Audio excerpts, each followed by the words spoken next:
Welcome to the annual gathering of the Fraternal Order of Eagles Incorporated.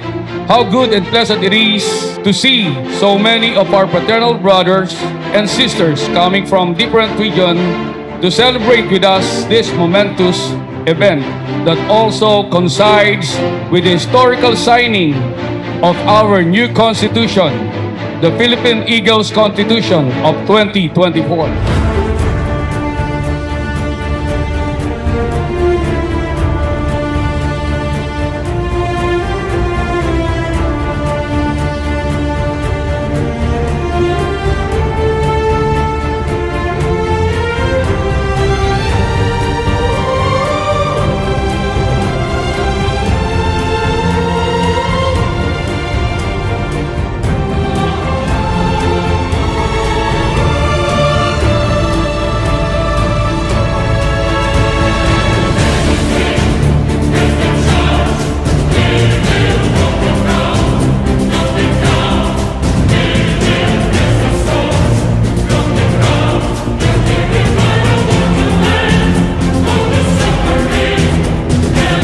Alam ko tayo'y pinagkaisa ng Diyos para magkaroon ng isang diwa, isang binhi, isang lahi na paglilingkod sa bayan, sa ating sambahayan, para sa isang bagong umaga na pangarap nating lahat.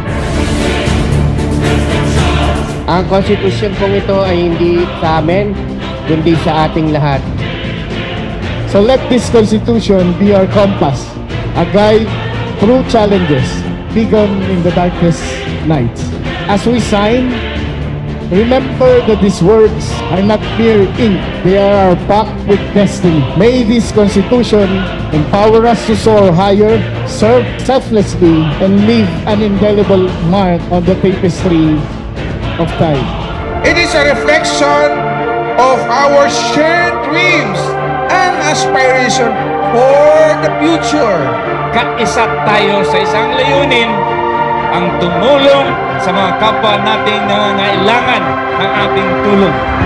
For many years now, our brotherhood continues spreading positive influences and attributes not just to our organization, but also to many individuals in our country, particularly in our communities. Pagtulong-tulong ho tayo, gumawa tayo ng mga proyekto para lumakas, lalong gumanda ang imahe po ng Philippine Eagles.